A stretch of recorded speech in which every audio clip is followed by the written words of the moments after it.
Good evening and welcome back to another episode of Please Call Me Crazy, brought to you by Free People Radio and now powered by our first sponsor, TireGet.com.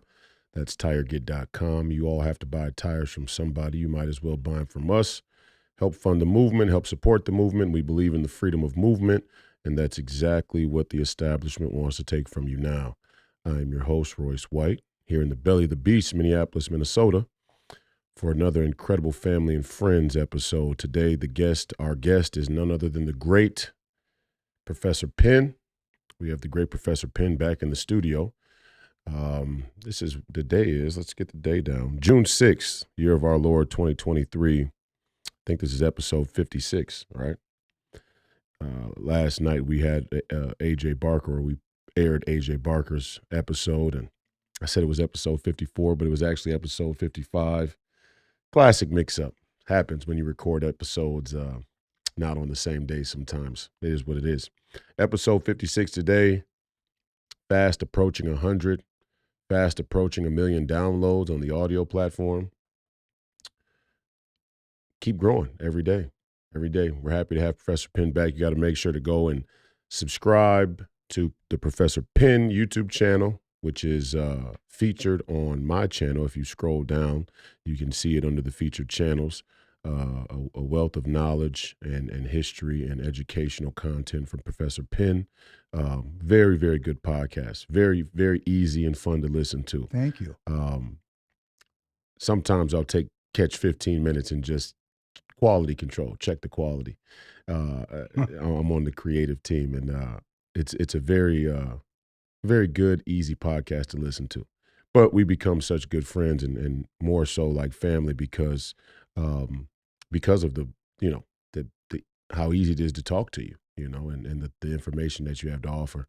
I thought today would be great, or this week would be great, to do an episode with you following AJ Barker, and he laid out a Substack that you haven't read. I know you haven't read, but you should read when you get a chance.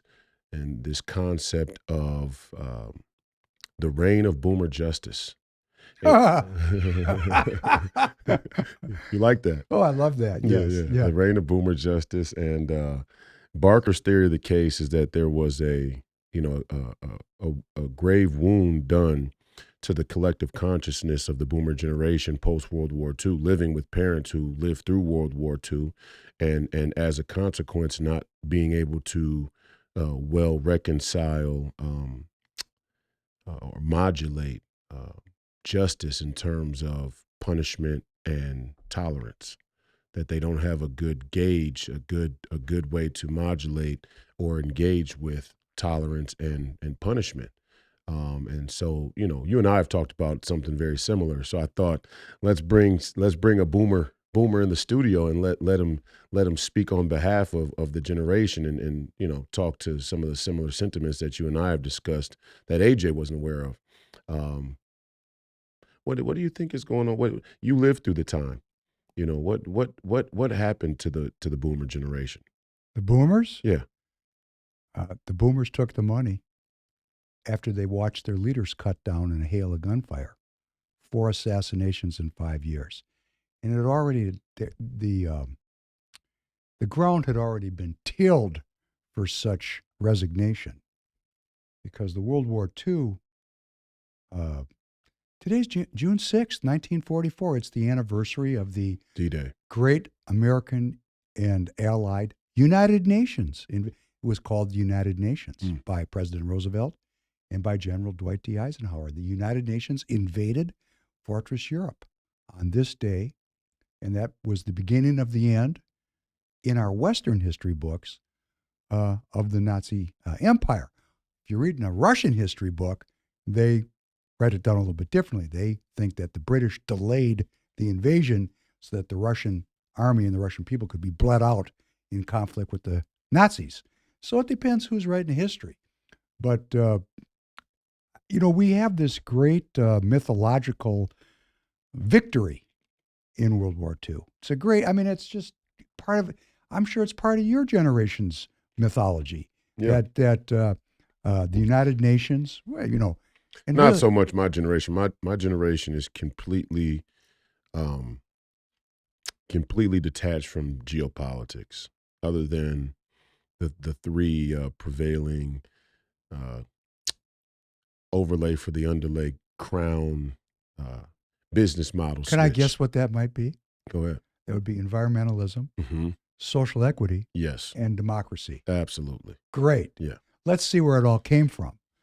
Because the World War II experience on a worldwide basis, and, it was a little bit more poignant for the Jewish people because 12 million went into World War II and 6 million came out. So if you have a 50% survival opportunity, which would mean a 50% mortality, that is a very high level of mortality. Mm. And the salience of that genocide, which was interesting. I just watched Senator Lindsey Graham excoriate Putin for having an industrialized level of war crimes in the Ukraine, which does two things. It paints Putin as a Nazi, and it also kind of undermines the whole World War II narrative because we're watering it down now. Just to attack someone else, get off my back in case I attack, you won't like that, because that's kind of what that war's about. They're saying that just defending your borders as a sovereign nation, you're a Nazi. It's Nazism. Yeah, it's ridiculous. And because what happened in World War II was unprecedented in the modern era, which was a eugenicist, humanist regime, which used Nazism as a political strategy, but they were humanists right out of the British intellectual tradition, got control of the government, got control of the military, and liquidated all their undesirables. I mean, it was just And it wasn't just the Jews. It was not just the Jews. That's also a scam. It was the gypsies, the communists, the trade unionists, the Poles. It was anybody that opposed them. Yeah. They were very interesting. They're equal opportunity with them. If you didn't agree with them, by definition, you were subhuman. It just worked perfect for them. So what happened when, and I can speak to this in great depth. You're going to have to cut me off because No, please go. Well, I was born in the immediate aftermath of a community being destroyed.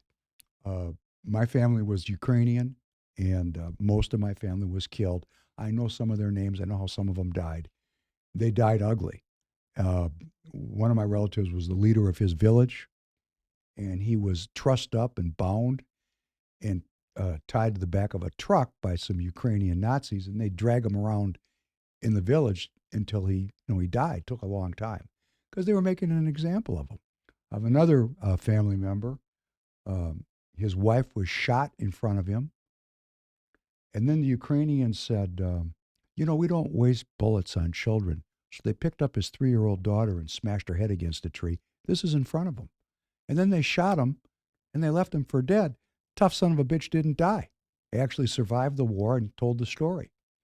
But what happens when it's unbelievable, really. I mean, you think about that kind of brutality. I have post-traumatic stress disorder just from listening to the stories. Knowing it. Just because I actually knew it. I mean, these are my family members, and they couldn't keep it all inside. They tried to. I mean, in fact, a lot of these people were very tight-lipped. But if you spent time with them, eventually they would, show you the tattoos on their arms, and, that was, stunning. But where you'd really see it is where you'd go pray with them, because they were wailing. I mean, their prayers were not like other people's prayers. Yeah. And they were trying to come to grips with, how does a loving God allow for the slaughter of 88 million people in 5 years? Yep. And that's a hard circle to square. It really is. And what happened after that war was a lot of, and I'm going to speak about the Jewish community, but I mean, this is a universal experience. I only speak about the Jewish community because I grew up in it. I know it. People had to make up their mind what side of the football where they were going to be playing on in the years to come. And these are educated people. These are not unengaged people. Science, humanism, military deterrence, or faith. That's exactly correct. You got it. You nailed it right on the head. And the majority of the people chose humanism. And if you get all the intellectualizing out of it, because there's a lot of intellectualizing. Is there a God? Is there not a God? There can't be a God. There was all this literature that got generated around this issue. But really, I like to get the intellectualizing out of the picture. If you're worried about dying, one of the ways you can survive is join the other side, right? Right. So they just, a lot of them just became humanists. They became humanists. They became scientists. They became doctors. Many of the community moved to Israel, and they became militarists.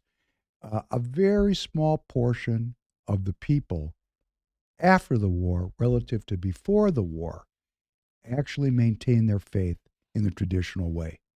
So when you talk about the boomers in general, the predicate of the boomers losing their sensitivity was that war. That was just a tremendous burden on those parents, that great generation, and they passed on some strange ideas to their kids. Go ahead. What were you going to say? No, I mean, it's just, it's God, even hearing that story right now of a man, if you have kids, hearing a story about a 3-year-old child, having their head bashed against a tree is just the most abominable thing a people can do.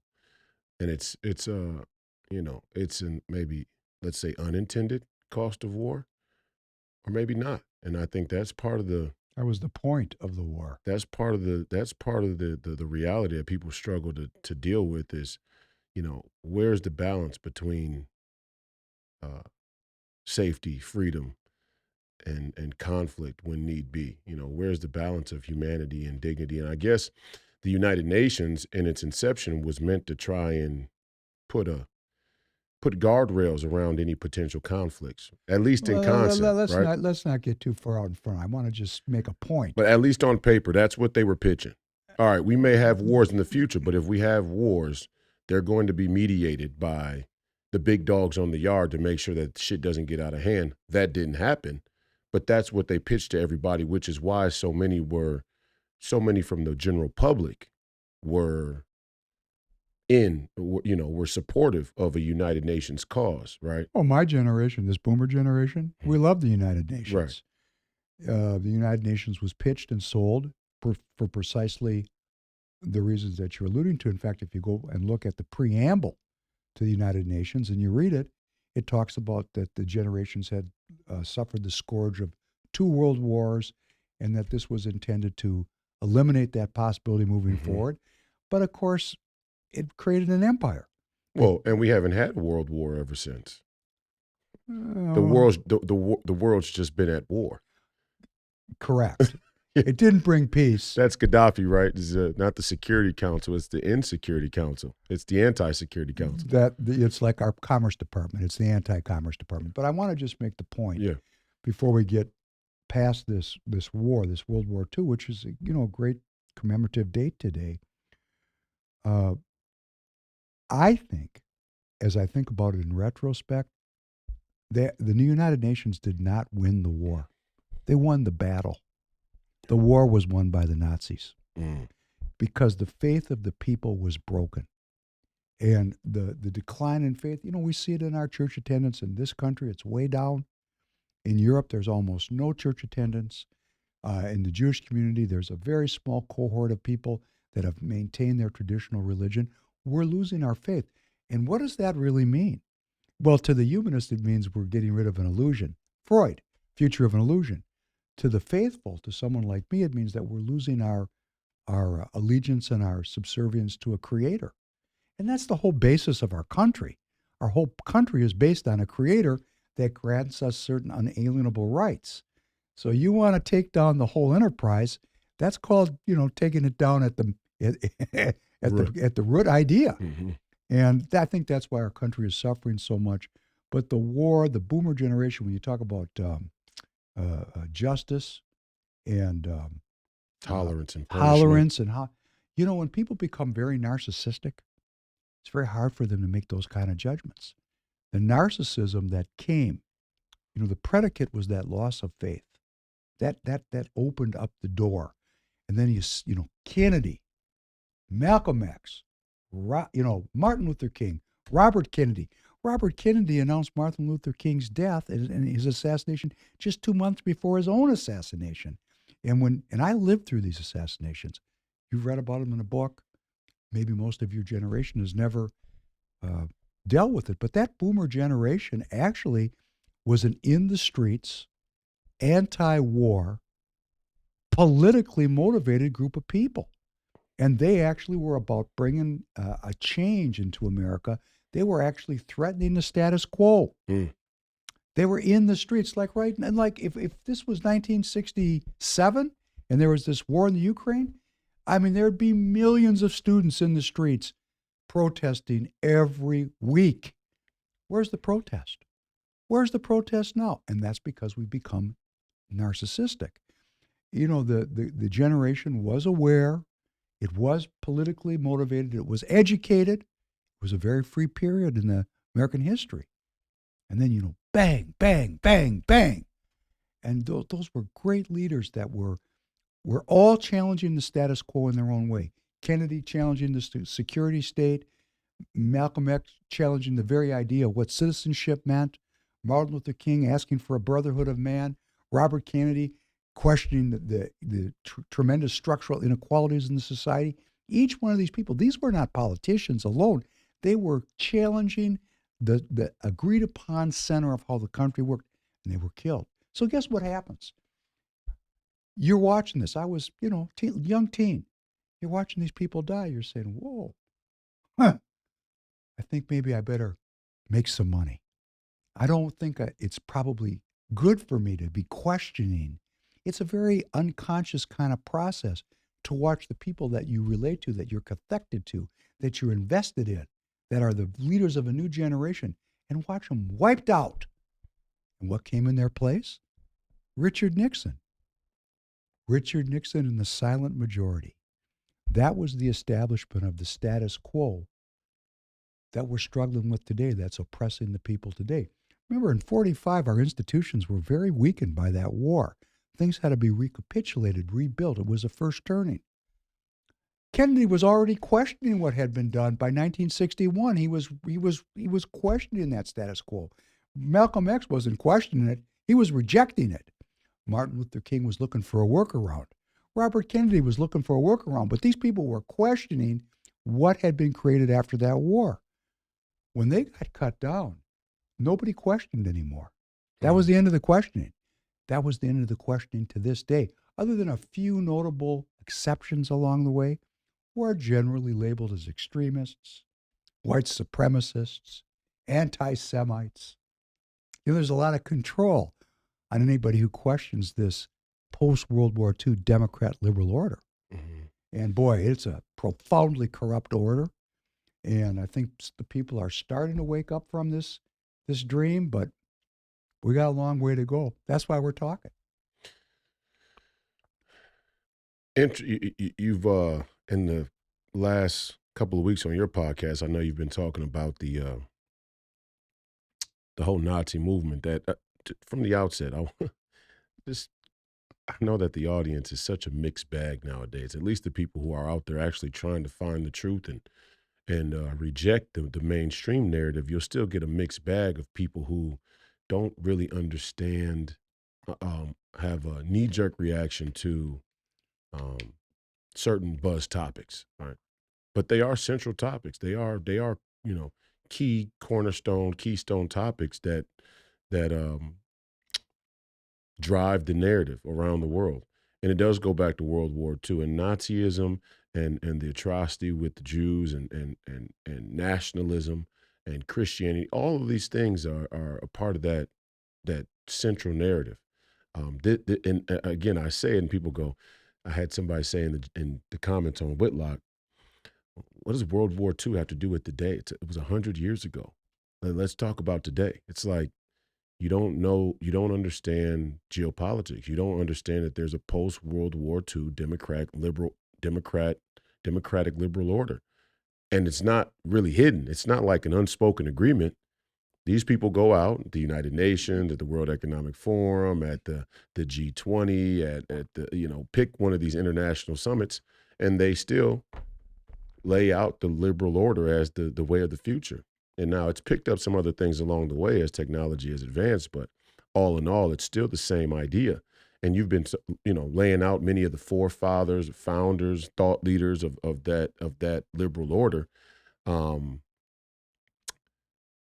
Talk about, I mean, as a Jewish man, you grew up in a Jewish family, a Ukrainian Jewish family. All you know, all roads point to you right now in terms of all of the geopolitics. It's like, I don't envy it. You're sitting there as somebody who's trying to tell the truth on your own podcast, and every single piece of the narrative is directed right at your identity. Um, the German and the Nazi um, genocide of the Jewish people, and what came out of World War II in terms of Nazism, with Ernst Rudin and some of these other nature religions and some of these other uh, occultists, German, Eastern European, Austrian, the list goes on and on and on. Occultism and occultism in general. How did this occultism sort of take root, and why did so many Jewish intellectuals accept it after the war and become a part of it? Or were they a part of it before the war? I mean, it's still hard for me to kind of get a gauge on culturally. I mean, I know there's always a few people, there's always a few bad apples who are going to get down with the bad guys.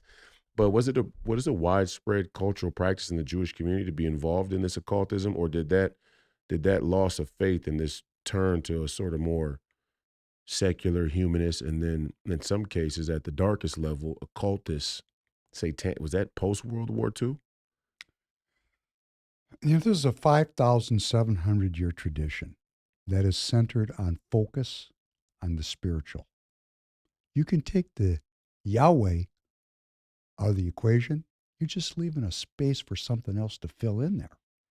So I think many people, I don't even want to say it's Jewish people, many people have a yearning for spiritual insight.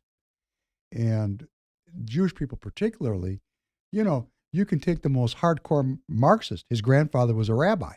So what is Marxism? Karl Marx. Well, for example. But what Take the Marxist. What's going on here is that these are people that have a deep-seated desire to work out the redemption of humanity. We're arguing about redemption. There's two pathways to redemption, and that's really what underlies all of our politics. We have the traditional redemption through faith in Christ, faith in God, and we have a new redemption that's redemption through science. And the people in the many communities, not just the Jewish community, when they started to lose their faith, they didn't lose their desire for redemption. They picked up other ideologies, and of course, occultism or energy training or special skills. I mean, I'll just speak to my own experience. I'm trained in the faith, and I spent a 25-year trip in learning Chinese mystical traditions. So, they're martial traditions, but if you study the martial arts, if you study the martial arts, I mean, you're looking for an edge, and that edge is, what they call energy training. So this desire to understand the spiritual realm, I think this is a human characteristic. I think it, when someone decides they want to be a hardcore Marxist and a materialist, it's just the same thing, but a little different. We're arguing about redemption. How do we make the human experience less painful and more well-being orientated? So I'm relatively tolerant of these different ideologies, because I know underneath it people are searching for the truth. Now, I'm fortunate. I have a deep root in the spiritual. I've had personal revelation. I'm not doubting what the facts are. For me, doesn't mean I know what they are for you. But for myself, I've been blessed to have a fairly clear understanding. And as you said, all the roads kind of seem to lead to my identities right now, including the fact that as a Jew, I mean, how many Jews can say they've read Mark and Matthew 1,000 times? Not that many. So I'm kind of a conglomeration of a lot of different traditions. And to me, I kind of see how it all comes together. And that really is about human well-being. But these Nazis, that's well-being for me and not for you. they're going to decide who gets to come around the corner and who does not. They believe in eugenics. They're Darwinists. You know, it's very limited in our thinking to view it as Nazism. That's like the Republican Party. Yeah. Right? Same thing. It's exactly Nazi party. Yeah. It's just a more like the Democrat Party, but hey. Well, it depends what day you get me on, okay? Right. But it's getting up in the morning and having a strategy to implement your eugenicist, Darwinist religion. It's a religion. In fact, if you look back, humanism as a religion was started by Julian Huxley. He didn't start it. He codified it. The British intellectual tradition was great at codifying thousands of years of intellectual thinking because it justified their business model. They were colonialists, enslavers. So it's nice when you're an enslaver to say, hey, survival of the fittest. If I'm fit enough to enslave you, that must mean you're deserving to be enslaved. That's the weird tautologies these people had going on in their minds. You know, but hey, they were large and in charge. They were the first ones to get to the industrialization hoop, and they were able to subjugate the world with that scientific breakthrough. But the Huxleys, actually, if you and I want the listeners and the viewers to go look it up. Just go to Wikipedia and put in Julian Huxley and humanism, and it's going to pop right up that he started it. He created it as a religion to supplant Christianity. These people were anti-Christian, period, because they did not believe that a creator was solely responsible for and solely imbued with the authority of mankind. Like I read a prayer almost every morning. We are the flock that God created. Be joyful in that. In other words, if you have an infirmity, if you're not perfect compared to somebody else, God created you. Focus on that, okay? Yeah. Gratitude. Gratitude, right? Gratitude. But that's not where these people are coming from. They think they can do a better job than God. In fact, they don't think there is a God, and they think somebody has to fulfill that godlike role, which is evolve the species. Well, they say they don't believe there is a God, but actually all of their actions are based on or juxtaposed to God's existence. They reject God. The whole atheist, I just have a personal issue with this whole atheist movement. Oh no, we don't believe in God, but then you end up being the Satanic Temple, or you end up being Luciferian, or we're atheists, we don't believe in the metaphysical, but then all of a sudden, every single initiative you have that pops up seems to be directly opposed to Christ. And the words don't mean anything. I mean, environmentalism. Don't be fruitful and multiply. Don't take dominion over the earth. Abortion. The sanctity of a child, or I knew you when you were in the womb, right? I knew you before you were born. I right? count all that. I know how many hairs are on your head. Yeah. Okay. Whatever. Pick one. I mean, if you just go down the thou shalt not steal, thou shalt not. It's all a justification to be explicitly anti-God. So I don't really accept this atheist movement as being, oh, we don't believe in God. No, they do believe in God. They do believe in God. You just have to ask them what God they don't have faith in God. Those are two different things. Believing in God and having faith in God are two different things. Yeah, well, the implementation of a eugenicist worldview, a humanist worldview, originated right here in the United States of America. I know we were talking about this, and we should share it. We both probably talked about it on our podcast. Mm-hmm. Adolf Hitler, in his personal study, where he did his most private and most important work, and I don't view it as a rumor. I think I've seen it as fact. He had a full-size portrait of Henry Ford hanging on the wall behind his back. What is that? In other words, Henry Ford was the founder. The Rockefeller Foundation, overtly eugenicist. Carnegie Foundation, overtly eugenicist. And now we're supposed to think these people have changed because on the website, they have a different mission statement. You know what? These are foundations that are funded by trusts. These trusts have rules, and they've just morphed into a new kind of reality, like, I don't know, vaccines. They've just got a new way of doing things. They're not different. And we, as just regular human beings living our lives, taking our kids to school, working our asses off to pay the bills. We just can't get our minds wrapped around how evil these people really are. It just, it's not part of our makeup to think that people are really out to kill us. Mm-hmm. And I always tell people when I'm sitting around, hey, what do you think we would have done in 1936, sitting around the campfire in Berlin, talking about the Nazis? Because I know what would have happened. More than half the people would, they're okay. They're just talking. It's not that bad. Hey, I got my business here. My family's here. You know what I would have said? I'm getting the hell out of here.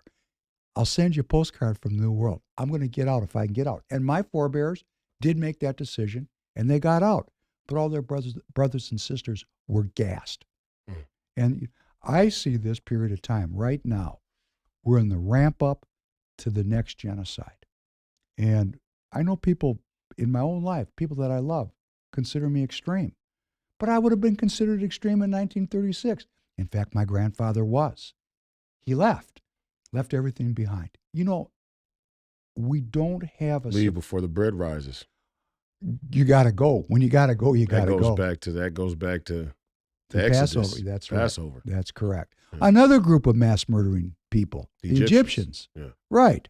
Industrialized killing. We have been going through this and because we're not historically educated intentionally, in my opinion. Mm-hmm. We don't have a sense of the parade of tears, which is the defining feature of human history. And it's completely unnecessary. Why it's unnecessary is if we could get your audience to actually get involved in politics, to act like you're doing. And one of the reasons I enjoy working with you so much and being your friend and contributing to your political career is because, how many 32-year-olds have really given their lives over to serving the people and to speaking the truth? It's just a rare thing. But if you could proliferate 10,000 Royce Whites, game over. It's not going to take that many. I think they say about 1% of the people come up with the ideas and 15% of the people implement them. That's Pareto distribution. Is that what that is? Mm-hmm. Thank you. So it's not that many, but we're a long way from getting the activation energy that we need because everybody's on the take. Everybody's taking the money. Everybody's getting high, hooked on whatever their thing is. I mean, the masters, the psychological masters of our society have become so sophisticated in controlling us. And guys like me, we're getting to be rare. Yeah, absolutely. Yeah, I don't know any boomers. I mean, outside of Steve, Steve's, right in that same camp, but there's not many out there. Oh, the boomers took the money. There's not many out there that will even tell the truth anymore. That's why Steve is who he is, because he's one of the few guys who's been inside. He saw it all. He knows it all. Military, Navy, Wall Street, the whole deal. I mean, that really is the whole deal. That's why Steve is who he is, and that's why they hate him. That's why they're afraid of him. He's a class traitor. He is a class traitor. Not only that, but he knows the three. Steve is like his identity too. You about to throw in the Catholic thing? No. It's not Catholic. Well, that's a fourth. That's a side dish. Yeah. No, this guy's a fucking unicorn. Military, money, media. Oh yeah. This guy, right? I mean, medicine's not in there. That would be the coup de grace. But military and money is the whole deal. Military and money, and he knows how the media works. He was in that business as well. And that's why they hate him. He's one of the few guys who's been in those businesses that will tell it like it is. I hope Jeff Quatnitz will pop on the scene soon and start to talk about what he knows and what he's seen. He's another one. He's another one of your lancemen who, behind the scenes, contract for Black America with Donald Trump. Ice Cube going to meet with Donald Trump. Jeff went to Harvard, graduated in the same class as Obama. By the way, who got vaccinated. Hope I can tell this story on behalf of Jeff. Well, maybe I should. Well, anyway, Jeff is suffering from some some secondary effects from being vaccinated. A little tinnitus in his ear, not a little tinnitus. It's very, very hard on him, difficult on him. And if anybody knows anything about tinnitus, it can get, it's torturous. Let me just say that. But I'm just saying, he's another one who's in that boomer generation who seen some stuff. If he popped on the scene, would be a nightmare for the establishment. You know, there's a professor at Columbia, which I follow Columbia closely. Yeah. For personal reasons. Yeah. My daughter is there, against my will, and but there's a professor there. His name is he's an economist. His name is Dr. Jeffrey Sachs, and this guy is a cornerstone of the Democrat liberal order, a cornerstone, a frequent presenter on all the right in crowd New York, like Morning Joe, and I mean he's like making the rounds for years, for decades. He's the guy, big time involved with the United Nations. You know, maybe he's a Ukrainian Jew, because he came out in a full page ad in the New York Times with a very small number of signatories attacking the war. He gave up his job in show business, right? Because he's now persona non grata. This kind of bravery is what we need. We need people. What's his name again for the listeners? Jeffrey Sachs, Dr. Jeffrey Sachs. You can go look up. He just was in a full page ad in the New York Times as a signatory with a handful of other academics and military and political leaders.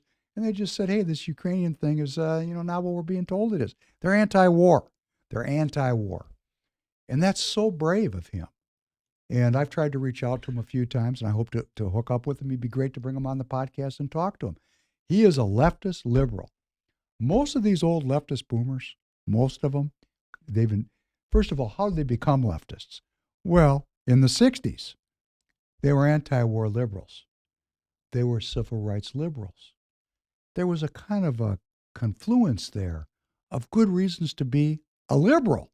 Civil rights, women's rights, anti-war. That's me. That's how I got involved in politics. They've watched the party change over the years. They know what's going on.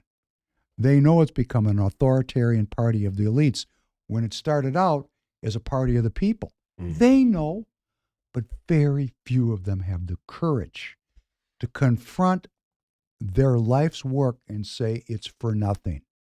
Because if you're an older liberal, a boomer liberal, you have to look back at what you've done your entire life and say, oops, that was a mistake. And here's what's holding them back. The Republican Party. It's the Republican Party that's keeping them trapped on the Democrat plantation.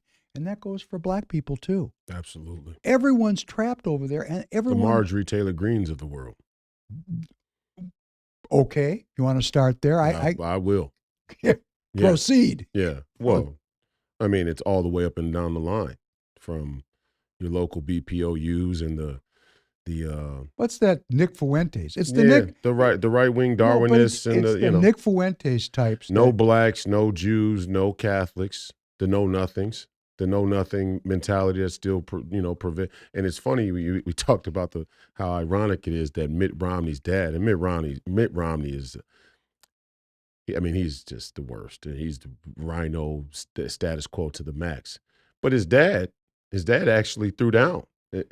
His dad actually said, hey, we got to change this Republican Party. His dad gave a speech that very much echoed what Steve Bannon is trying to do now. I don't know how Mitt's fallen so far from the tree. It's not that Mitt's fallen far from the tree. And let's talk about that. Let's get into this. And we're just a little bit in. We're going to get to the Ukraine war because I think that's really the most important issue of the day. We talk every day, and it's like they're going to ramp this thing all the way up. Unlimited checkbook. Unlimited checkbook. Take back Crimea. Let's take Moscow while we're over there. Oh, they're making it very clear to the Russians that that's exactly what they intend to do. Absolutely. But first, before we go there, Romney. This is a weird dichotomy, strange dilemma politically, important dilemma politically. Because on one end, you want to say, how do we help, like Steve would say, inclusive populism, right? How do we provide the space for as many people to come into the movement as possible. I'm not even going to say the party, because the movement's pretty fed up with the party. It's not really about the party. It's not about either party. It's about the people. That's what populism is. How do we allow the biggest range of people to come into the movement? But then at the same time, how do we allow them to come into the movement under the right moral and ethical auspices? And this is a huge dilemma. And many of your boomer DC elites, political elites, financial elites, corporate elites, many of them have this sort of narcissistic, self-centered, egocentric view towards strategy. They go, well, if we get everybody in under whatever moral and ethical auspices, we can change them along the way, right? Once they're in, we got them. That's kind of the Mitt Romney motif. It's kind of a lot of the sellout motif is, hey, all we got to do is win. Once we win, we'll be able to guide the ship. They have no peripheral vision. They have no peripheral vision of corruption and wickedness. They're not really able to deal with the true nature of wickedness. So I see a lot of people in Mitt Romney, they make the argument right here in Minnesota in the Republican Party. No, we can't throw down on wedge issues like LGBTQ or abortion or, whatever the case may be. Whatever the issue is, pick one. It's the same bunch all across the country. We can't really throw down on these issues. Let's kind of dance around them and keep the conversation about low regulation, low taxes, right? That kind of deal. And that's who Mitt Romney is. And do I think that he genuinely wants to bring more people into the party to win? Yeah, but what Steve is saying is, if we win, and this is what I said to Steve about remember last year when I was at the Big Three and we were at CPAC together and I was doing War Room Live there. I said to Steve, and I continue to say, if you win, but you lose your sacred honor, you really lose, right? And that's kind of the motif of the United Nations and the Allied forces. I mean, that's the best example. I can't give a better example than that. Yeah, you won politically, you won militarily, but you can't look away from the fact that as a result, the entire civilization or the entire society got on a path where they slowly lost their soul. And now we're in a position where, yeah. And I'm going to say today I'm on Jason at 6, and we're talking about the LGBTQ deal, and it's just, let's just be frank. Let's put some guardrails back around this, because the LGBTQ deal is being ran out there as a divisive issue now by the mainstream establishment, by the security state, in my opinion. On the backs of other oppressed groups. But not even, but now they're just throwing that out there to put the rest of the oppressed groups aside. Yeah, anti-Semitism, blah, yeah, they're using some figureheads, but the issue itself is being ran out there now as a moral and ethical religious divide, right? Because what they're trying to do is they're trying to appeal to people's desire to have political autonomy versus religious authority, which is a very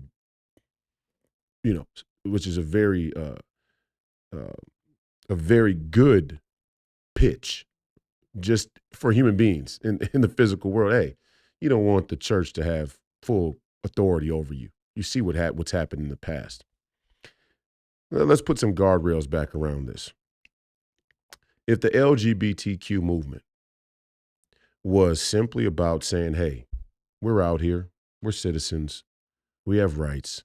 Don't forget that there is this lifestyle out there and that these people do have rights as citizens, that would be fine. Nobody would have a problem with that. Some people would have a problem with that. And those people tend to probably be a little psychotic, a little fucked up anyway. And in some cases, they might even be a little homosexual themselves and be trying to, and be resentful about it and projecting onto their own community. I say that loosely, but that would be a different thing, right? If they were just saying, hey, we're gay.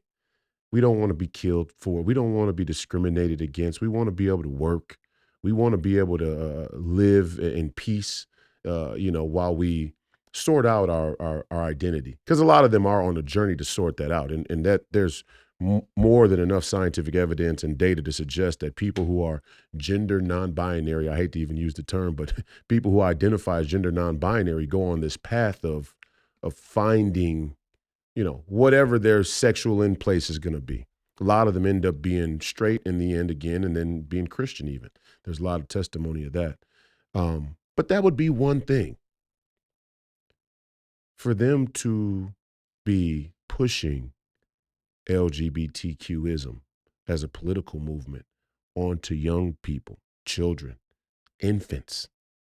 I'm seeing mothers on social media with their baby, couldn't be a year old yet, couldn't be 6 months old yet, six months old yet. I have a gay baby. God, please make my baby gay. I hope this baby is gay. There's a big difference there. But what they want us to do on the right is to clump everybody into one and say we should ban being LGBTQ. We should outlaw being gay and lesbian, so that all the reasonable liberals go, well, come on, you can't, you can't. Even the rhinos, even the rhinos who are not really, don't have their politics centered in morals and ethics. They're more centered in political strategy, expediency, yeah, money, supremacy, not white supremacy. Military supremacy is really what it boils down to in many ways. Economic supremacy. All of them are going to go, whoa. We don't want those type of moral and ethical guardrails on us. The real leaders have to step up now, I think, to the podium and make some very, very radical, just radical insofar as it's not common for people to make very definitive statements nowadays about where these boundaries should really be. And I think a very simple boundary that I see. Live the life you want to live. Live the lifestyle you want to live. It's not up to me. If you're 6'9", Magic Johnson's son, and you want to put on a leather skirt and walk around, Hollywood, with knee-high boots, a leather skirt, I don't know, maybe a fake pair of breasts in the future, thong underwear, fine. No problem. But you can't tell me I can't laugh when I see it. You can't tell me I can't speak out against it on the internet. You can't tell me I have to expose my child to it, that I can't shield my child from it. You can't use the federal government legislatively or by executive order or through the power of the White House to try and normalize it to a place where any criticism of it is now prosecutable. That's a very simple line to draw. And I think everybody around that issue now is getting afraid to draw that line. What do you think? I mean, what you saw the beginning of this LGBTQ pride movement in the 70s. How different does it look today than it did in the 70s? To me, it looks the same as it did in the 70s. Was it the same? Yeah. Really? Uh-huh. Transgenderism? The whole thing. No. Oh, yeah. No, the transgender phenomenon is definitely a new twist. It's a new twist, but you asked me how I looked at it. Okay. I've looked at it the same way the whole time. Well, yeah, you're an Orthodox Jew. You know what? There's people are American citizens. I'm a firm believer in the constitutional right of every American citizen. And my right is I don't pay any attention to it. Now, I do notice now that it's become weaponized as a political force. Mm-hmm. But it was always a political force. When it started in the 60s, it was a political force. It has always been interested as a movement in overturning the controls of the church or the religious authority. But this is the fine line. Are they trying to overturn the authority of the church because it was corrupt, or are they out to deal a death blow against God and faith? I think the individual people are standing up for who they are in the face of a religious hierarchy that does not accept them. But the leadership has an agenda. There's a difference between, it's like in the political party and the Republican Party. Got it. So you're saying the individual gay man, lesbian man, cross-dresser, queer, whatever the case may be, look, Yeah, I'm suffering from a mental illness. I'm suffering with trying to understand my identity. I want to understand my identity. I'm having trouble doing that. And there's 1,000 tons of psychological brainwashing and chemicals in food. And now we know that the chemicals they're putting in food are messing with the hormonal balance of people writ large, not just on a specific targeted basis, but just all across the entire Can I give you a little sidebar? USDA. Just a little sidebar. But to finish, you're saying that these people are more or less, hey, don't drop an anvil on me. I'm out here trying to figure it out. I may not be doing what you think I should be doing, but we're all guilty of immorality. But you're saying the people who coalesce them together as a political movement, force, right? they have a very explicit agenda. They have an agenda. But how do you separate? Okay, so, and again, how do you separate these people out from that agenda if they're not willing to stand against that agenda? Because you do have to acknowledge that by and large, when people point out to them the agenda and they say, hey, you're a 35-year-old man. If you want to, blow guys at the glory hole on weekends, so be it. But don't tell 3-year-olds and 4-year-olds and 5-year-olds in school about homosexual. If they don't reject that, what line do you draw to say these people are now in on it? Traditional. I'm just very traditional about it. Yeah. And it's really no different if you think about it in terms of the Jewish experience. The hierarchy is suppressing a group of people called the Palestinians in a most unfortunate kind of way. And it's coalesced the whole community into a political force that's coalesced around the oppression of a group of people. So explain. Well, you've got a religious hierarchy, you've got a political hierarchy within the Jewish community that is maintaining the state of Israel, and there is a group of people there called the Palestinians that they're at war with, and they are oppressing them. They are not seeking a accommodation with the Palestinians. It's polarized. The hierarchy has a goal, and the individual participants in the culture, they have to sort that out for themselves. The individual participants, this is the beautiful thing about freedom. We don't have to buy what our leaders tell us. Mm-hmm. And it's no different than that situation. There's in the Republican Party. I'm an officer in the Republican Party. I'm finding myself agreeing with less and less of what I see going on in the party. They're my leadership. I don't have to agree with them. Yeah. It's my human agency. If individual gay and lesbian people look at what's happening to children, to how their identity is being used for political purposes, and they reject that, that's their right to do so. And I would hope that they would. But I also absolutely maintain their rights and their freedoms to practice their lives in America as they choose to. Right. But we have had a degradation of faith in the community. Mm-hmm. And we've had a watering down. There are LGBTQ people who believe in God. There are LGBTQ people who are Christian. And you see a lot of the woke churches trying to tailor their messaging to accommodate the people in their congregation who identify as LGBT. So again, you got two groups. It's very hard for people to deal with the schism of groups when they're dealing with the narrative and philosophical or political concepts, right? We like things very black and white, but there are groups of people out there who are LGBTQ, who are Luciferian, openly, satanic, say they're atheists, they reject God, they're anti-God, they have a axe to grind against God, Christians, Catholics. But then there are LGBTQ people in churches, right? I saw a pastor the other day, he went to talking about the LGBTQ in affirmations, saying, don't judge them. We all sin, which is a very rational thing to say. And he threw the hand, his very limp wrist. He's probably gay himself. Said he was heterosexual. I don't believe it. I got a good gaydar. I live in the Twin Cities. I grew up around one of the most LGBTQ communities in the entire country. My gaydar is pretty solid. Although I will say there are a lot of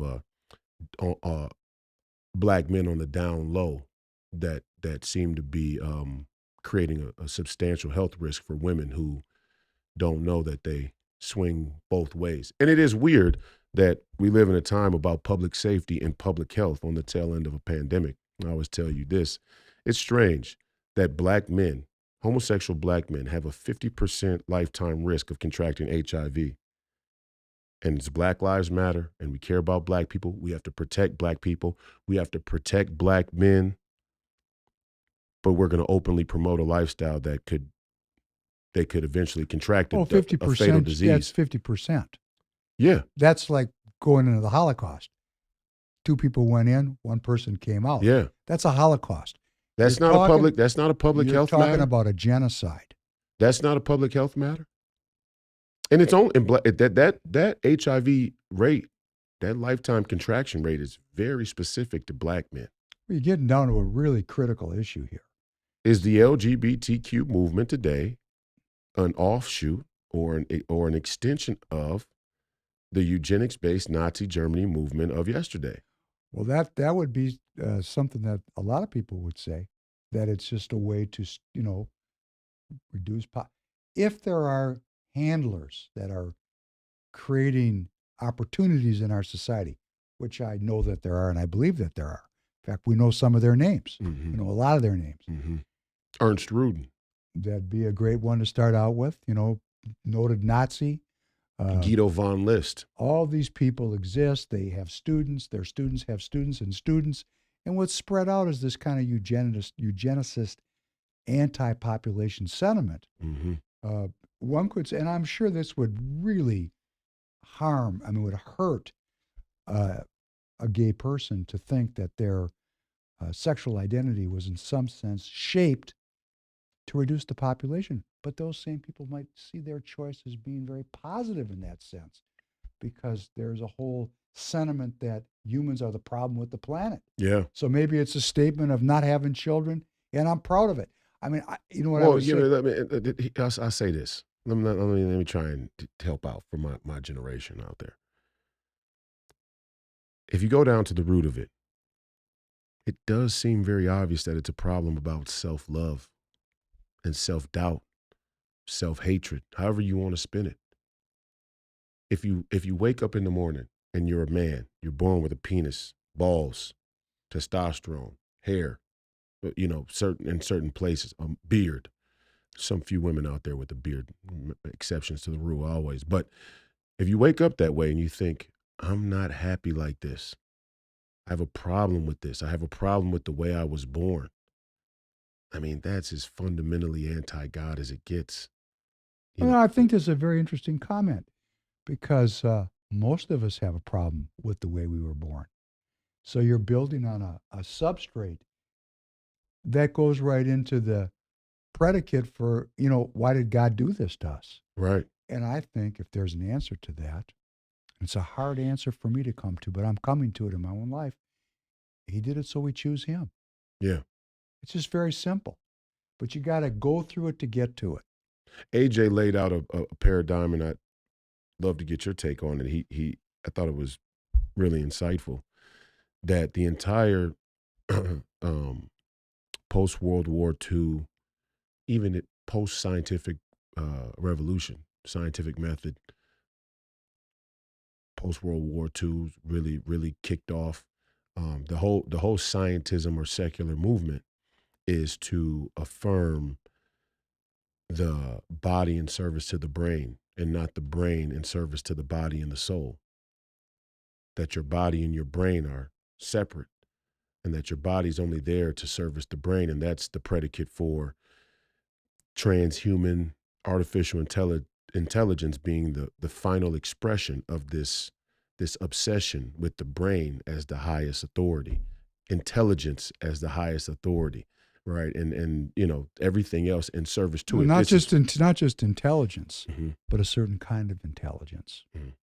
And I really feel that I'm very familiar with this, because when you grow up in certain communities, a certain kind of intellectualism is highly prized. Math.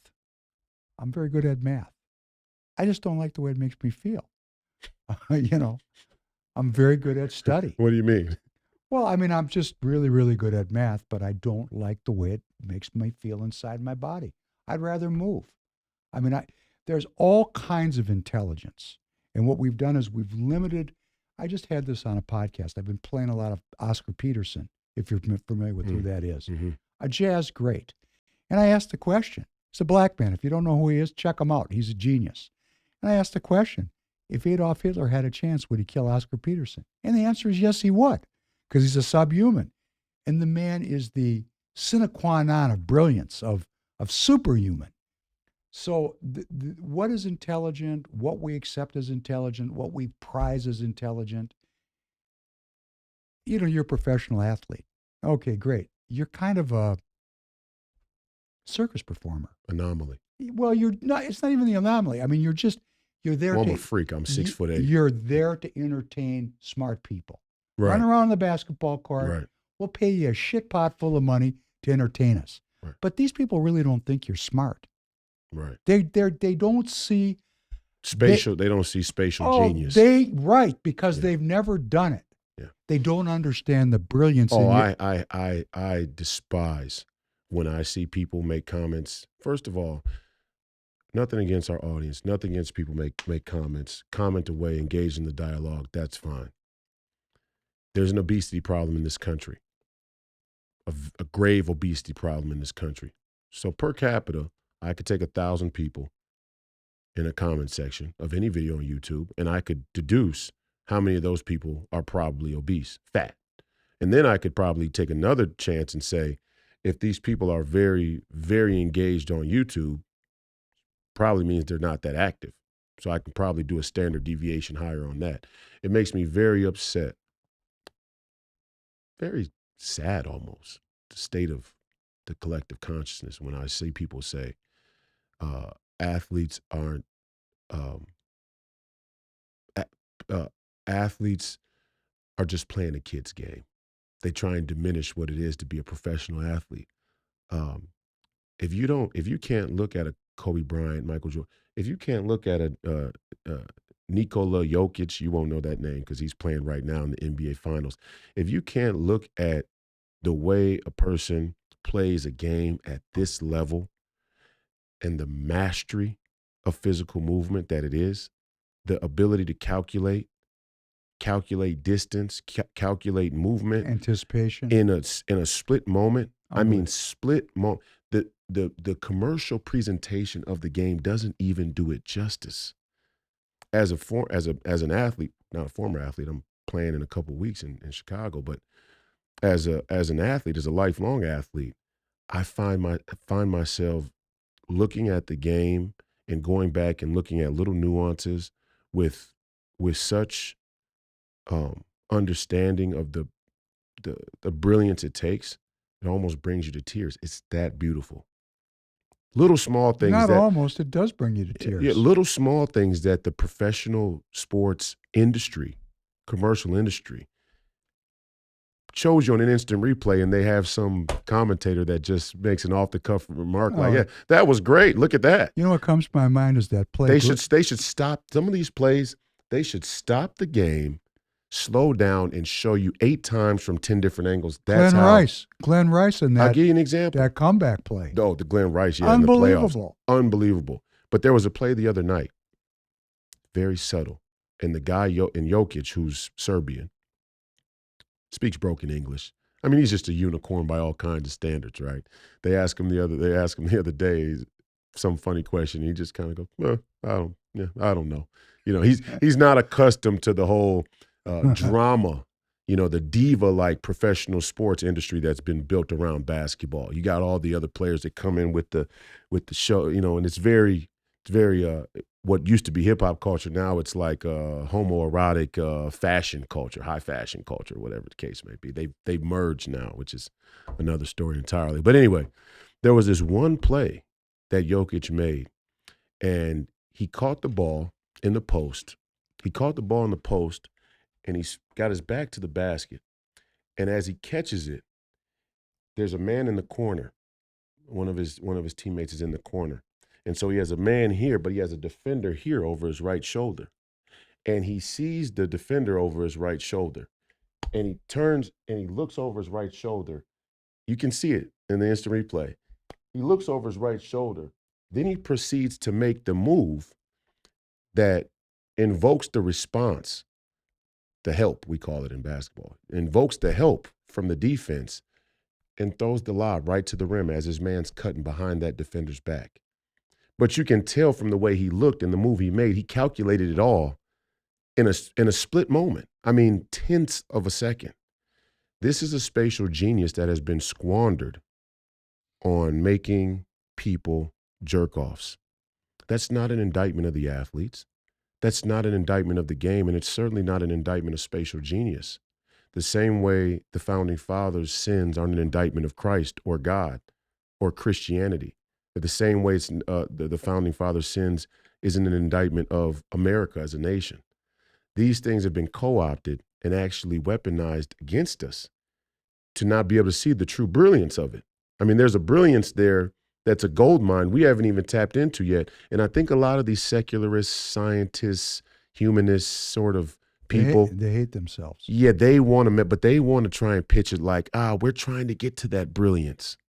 We're fighting so hard against religious authority because we want to mine that brilliance out. No, the fuck you don't. No, you don't. Your Yuval Noah Hararis. 180 degrees in the other direction. Your Yuval Noah Hararis don't want the modern average person to be any more impactful, engaged, connected to that true brilliance than your far right-wing white supremacists. They all want the same thing.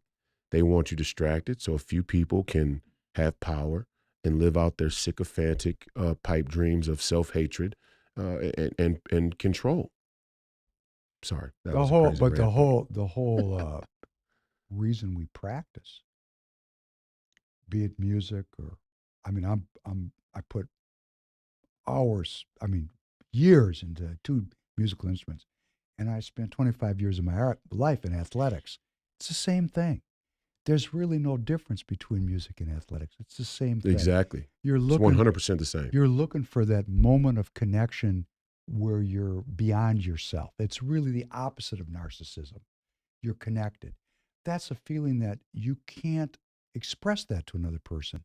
You can only show them the outcome of it, but they can't experience what it's like inside. But we want them to, because if they did, if all of humanity had a chance to experience that, if we educated our people, if our whole system was snap, we just changed everything, and what we taught was the ability to create that connection, peace would ensue. And that's why who teaches the children and what do they teach them is so important. That's why the education is dumped down so far. They're not letting our young people even have a shot. And I wanted to say, when I said sidebar, for all your viewers and listeners, I want to just say that Royce is coaching AAU youth basketball. Yeah. 6th graders. I don't know have you talked about it at all on your podcast? Well, I mentioned it in passing that I was coaching my son's team. I went. I want everybody to know I went because I'm a supporter of Royce, and I know his son, little Royce, and I love this family. And I thought, I'm not going. If I go, I can actually be part of the family. So I'm going to go because it's friends and family. I don't want to just be a friend. I want to be family. And so I went, and first of all, these kids are off the charts sensational. I mean, their movement, their entire orientation to the game is uber serious. They're not kidding around. Mm-hmm. They're not there for babysitting. They're there to learn this movement art. We call it basketball, but what they're learning to do is move. And if you teach them how to move, and you are teaching them, you're a great coach. They can play baseball, they can play football, they can play the clarinet. It's all the same. Yeah. They could do a podcast. No doubt. Because once they break through and they've trained and they understand the value of training, which, by the way, Kung Fu means daily ritual, the daily ritual of training. Fantastic. But what I really enjoyed about this, going back to this conversation we were having about the gender issues that are going on in the society, in my generation, you talk about the boomer generation, we were spared these problems. I graduated high school, and I'm not bragging about this. So anybody that's going to think I'm not bragging, I know there was gay people in my high school. I know it. And the fact that they were suppressed is horrifying. And I know that some of them were suppressed at the end of a club. I don't support it at all. But there was 1,102 people in my graduating class and not a single gay person. we were spared some of this sexual politics back in the 60s and 70s. And boys were men. As quick as they could, 7th grade, they were turning into men. So to watch these young boys be so, well, frankly, they were very macho. I mean, these kids are playing at being men. Yeah. They're still playing at it because they haven't matured.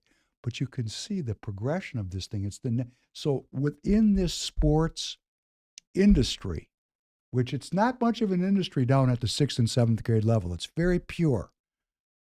There is a maintenance of our institutional understanding of how life works. There is something that's being maintained. There is a transmission of cultural knowledge. That's why there's probably a great effort to limit that. No doubt. No doubt. And that's why we're evolving our sports away from its traditional root of teamwork, camaraderie, selflessness. You know, let's make it a fashion show. Let's make it Uber business. Let's list which athletes make the most money every year. Let's talk about all of the endorsements. You know, I think that's why on face value I just rejected the NBA. You know, it was about mental health, and I know the corporatocracy, and I saw the corruption, but I really, really had a problem with the perversion of the purity of the game at the highest level. This goes back to Mitt Romney. And I'm not saying that the players, that all the players, like I can't watch a Jokic and go, man, that's brilliant. But I think the thing I like about Jokic the most, I think what allows him to play at a level that's far and beyond the rest of the guys right now, like in this season for sure. But he's won 2 NBA MVPs, and he could have reasonably won a third one. He's certainly going to win the Finals MVP if they can get this series done. And he's not the only good player. The talent and skill of these players is at an all-time high. It's awe-inspiring. And here's another one of those fine lines where you just know that the commercialization of the game, the capitalism of the game, helped inspire the growth of the skill and talent, as anything would, right? When the ante is up of something, people are going to spend extra time in figuring out how to separate themselves from the group and capitalize on whatever's there to capitalize on. So the skill and the talent has just progressed to a level that's far and beyond most people's comprehension. I mean, the people who would say that the guys in the 50s and 60s or 70s could play with the guys today, they have no understanding of movement, a genuine understanding. And I know a lot of the younger guys will say it out of respect for the older guys. Like, if I see Doc, I'm like, well, Doc's one of the few players that maybe could have played.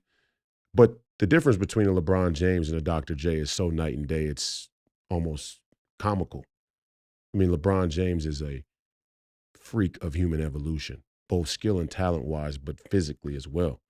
To be 260, I mean, there weren't even guys who were 6'9 and a half, 270 playing center when Dr. J played, let alone playing point guard.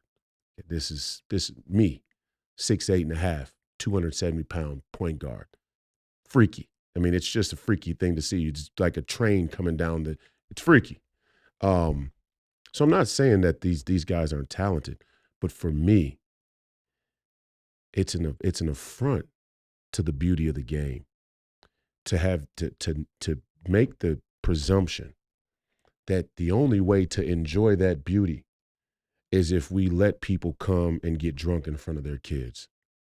This is a perversion of the art. This is, and I'm not saying that we shouldn't allow adults to make decisions about drinking, but the industry makes the presumption that the athletes could not carry the attention of the people based on the beauty and brilliance of the art. That's an insult. It should be an insult to every single athlete, and even more so, it should be an insult to every single fan that you couldn't enjoy the beauty and brilliance of this game unless you're drunk or high.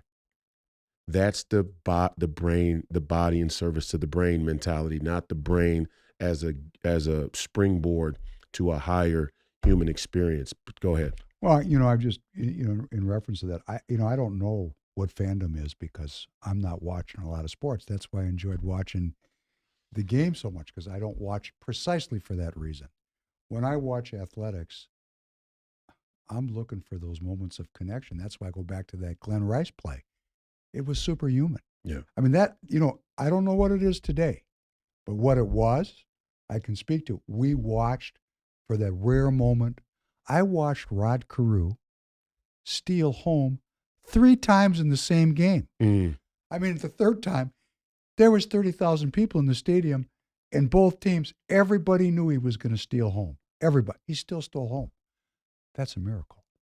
I mean, that kind of stuff is what you remember. That's what ennobles me and gives me, motivation to practice my own game. And that's what the thing was about. Is, you talk about people are freaks. Well, we have a huge system to find the freaks and train the freaks. But the system actually is developing these freaks into phenomenal they're works of art. They're works of art. Now, I've said this to you, and I'm going to say it again publicly. Okay. The way the system, and I really would have never known this had we not become, friends. Mm-hmm.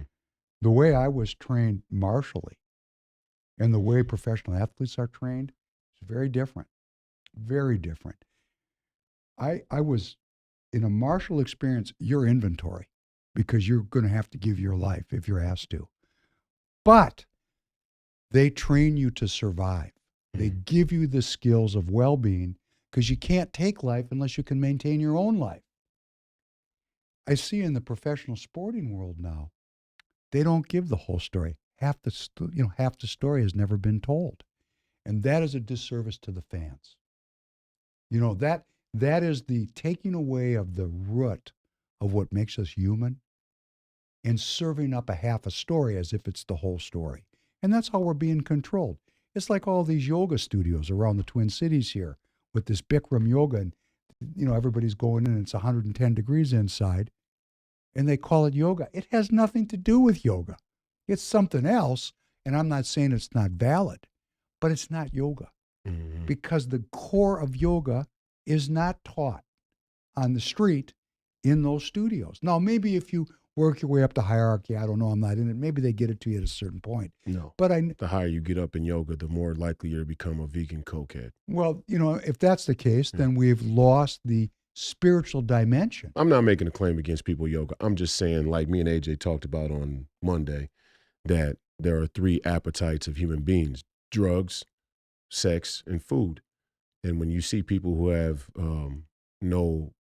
a tough time modulating their use in drugs and sex, that they try and they try and compensate for it with food.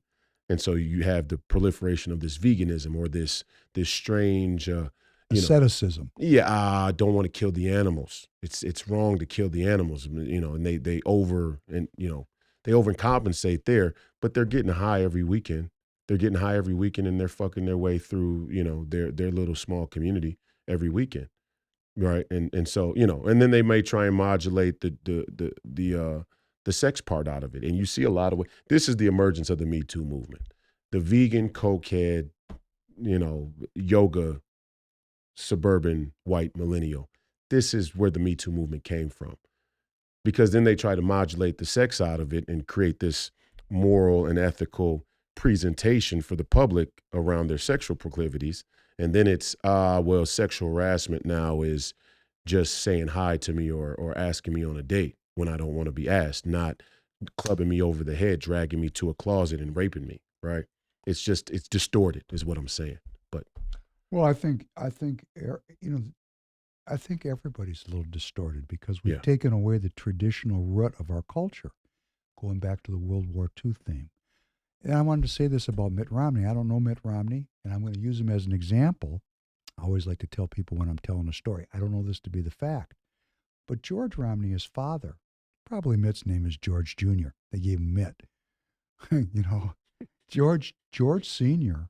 at the 1964 Republican National Convention gave a wonderful speech in service of truth. He was just telling the truth. And he was a very spiritual man to do what he did, because he really took on the Republican Party hierarchy, and he said, hey, he even used the words in the speech, lily white Protestantism. Yeah. I mean, this is a bombshell, right? Yeah. I go, Mitt, what did Mitt do? Well, I think Mitt was caught up in the same thing that everybody else was caught up in the post-World War II generation. He saw those 4 assassinations. His father got beat down hard by the Republican Party. I mean, they beat his ass down. He could have been a president. He had everything to be a president except for one thing. He was a Mormon. We're not having that shit. So he None took, of you fuckers going to rise up to be in the White House. He took on he fought the police, and the police won. You can patrol the flanks, but you're not coming getting on the inside. You're not getting on the main stage, buddy. So funny they try to run Mitt Romney as a president against Barack because Obama. I think what Romney did was, relative to his father, he became a materialist. Yeah, he was a victim of those 4 assassinations. And if you take a look at the history of our society, which I can speak to because I lived here when it was not financialized. If you lived in the 50s and 60s, we did not live in a financialized society. And when I say financialized, we made money by making things and doing things. Now our country makes money on money. It's the British model.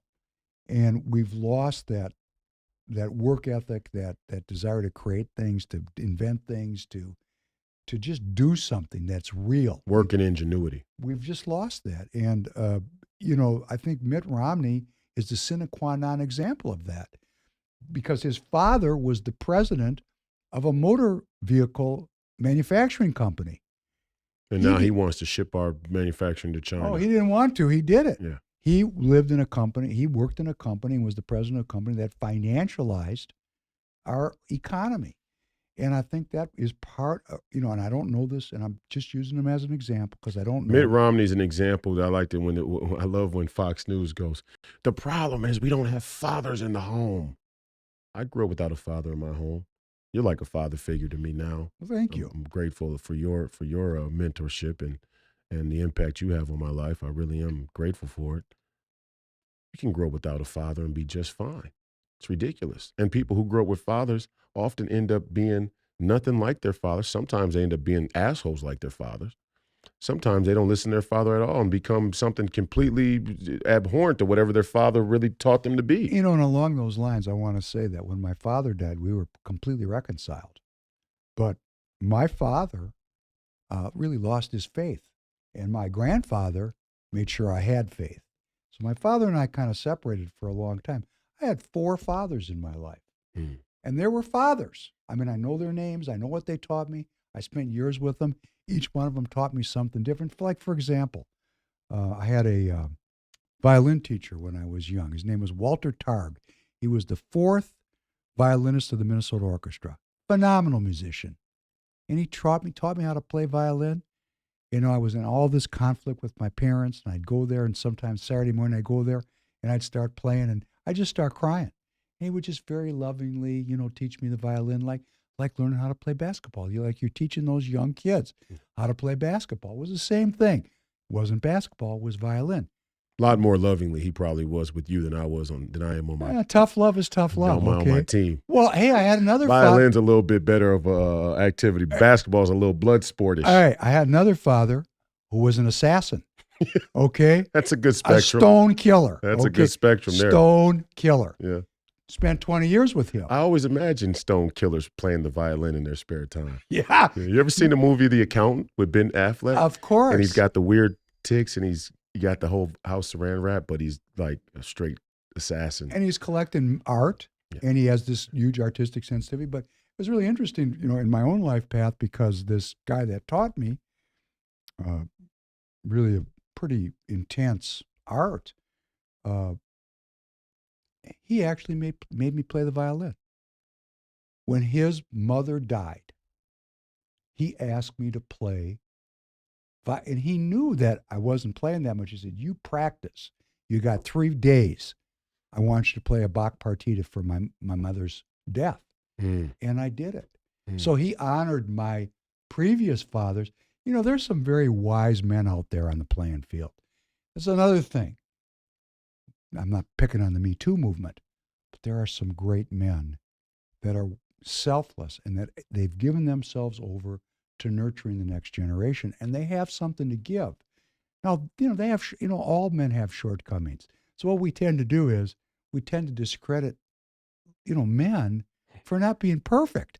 What kind of bizarre thing is that? Oh, you're not Jesus Christ, therefore you suck. It's a Christ racket. It's just ridiculous, Yeah, right? it's And we do that ridiculous. with our politicians, right? Yes, we we with do. our politicians. Yeah. Oh, Donald Trump, you're not perfect, therefore we don't like you. Come on. Yeah. It's just we're men, and we're striving for the best for our families, for our friends, for our community. Let's foster Well, more. I want to say this to interject about Donald Trump, and we're going to get to the Ukraine next, and that'll be the last thing we do before we jet. I want to say this about Donald Trump. This is very clear to me that you can pick out a man's flaws all you want to, and try and make that the ire of your dislike of that person. But I'm not so stupid. I'm not so naive. People don't like Donald Trump for the rare, anomalous, unique qualities of him speaking the truth, the uncomfortable truth. And they'll use any of his shortcomings or mistakes or flaws to validate why they don't like him. But those aren't the reasons they don't like him, because those are all things that they engage in themselves. And you know how we're going to know this is when Donald Trump's time comes to an end and here comes a new leader. He's going to be just as horrifying as Donald Trump. If not much worse. If not much Well, worse. I mean, he's already been their choice. Let's talk about the Democrats just for a second. Think of the type of distorted cognitive dissonance, just mass formation psychosis we live in. When on one hand, the progressive leftist movement wants to allow all manners of sexual depravity, all the way down to minor attracted persons, MAPs, right? Okay. Yeah, no. I mean, this is real. Nothing wrong. If you're 30 and you're attracted to a 5-year-old, I mean, that's just a psychiatric disorder, right? It's just something wrong with you. And then before you know it, just like the LGBTQ was on the psychiatric spectrum, they'll phase that off, and they'll slowly try and phase minor attracted people. It's like they're sending it through a charnel house, right? They're sending it through it's an assembly line. It's an assembly line. Right. The entire the DSM is an assembly line for normalizing behavior and effectively making things legal, right? But minor attract. So you're gonna start to normalize all manners of sexual perversion. But then you have a problem with this man saying, not doing, saying, grab him by the pussy. Really? I mean, the contradiction right there. The crazy thing is that there's actually suburban Republican white women who are 501c3 Christians in many cases go, yeah, that's too vulgar for me. But look at the juxtaposition. I mean, I measure things by the opposition. They want to go to a completely constraintless sexual landscape, and they want to pin this guy down for these few. Are we talking about these people in the community that are rejecting him? The 501c3 quick. No, I'm talking about the leftists first. Let's start with them. Well, let's just go right over. But let's start with the leftists first. No, let's just go right to the 501c3s. Okay. Well, the leftists, their contradiction is crazy. They want to say, let's start in the camp. Let's get 10 guys together. Let's get 10 guys together. Oil them up. Put doggy collars on them. Let's get an Asian, a millennial Asian girl from New York City. Put her in high heels, knee-high heels, nice posh cashmere 3/4 coat with the sunglasses. Normal day in New York City. Normal brisk autumn day. And let's get an overweight, obese, fat, white guy. Slap latex on him in a dog collar and give the leash to the girl, and let's march him around the city streets. Meanwhile, 7 blocks down, you got Donald Trump at Trump Tower. He says, grab him by the pussy. We should throw him in jail and let this chick continue to walk grown men around the streets. The contradiction's there. Okay, now let's go to 501c3 Well, I'm just Christians. going to say, having been there with these people, having grown up with That's them. wild, ain't it? No. Which one's more depraved? No. Grabbing a woman by a pussy in a consensual context, because remember, Donald Trump said they let you, which is true. I mean, I know from personal experience, this is true. But to walk a man in some type of humiliation ritual in public that's actually like indecent exposure, right? I mean, there To used the to people that are watching it, well, it is. I mean, legally speaking, there used to be a time where you can't pull your penis out in public. So why can you walk a man around the city in a sexually perverted dominatrix way? It's the same Oh thing. no, I want to get to these Okay, go ahead, 501c3s. please proceed. I grew up with these people. Okay, Let me tell you how it went down. Because I'm gonna give you a historical fact. okay. 1973. I was 14. Roe versus Wade. Mm. Boom. Because before that, if somebody happened to get pregnant, they disappeared. I could name some names of people that they just disappeared. Disappeared. I remember this one girl that I went all the way through with from elementary school. She fell in love with a young black man. Good-looking dude. They had a baby. Both of them disappeared. Disappeared. Never heard from again. I don't know where they went. I'm just telling you, they disappeared. And Arthur, if you're out there, I remember you, brother. Anyhow, Get Arthur on the podcast. He's going to pop up. 1974. 1974. Suddenly, every girl in my high school was on the pill for menstrual regulation. These are the people that are so anti-Donald Trump today. So now we had the entire population. I had 1,100 kids in my high school, in my graduating class. 550 were on the pill overnight. We didn't know what it meant. By 1975, we knew what it meant. Orgy is what it meant. And, these people. Wow, it really went like that. It was that rapid. That rapid. Like, we didn't know. Hey, National Geographic one day, orgy the next. It happened overnight.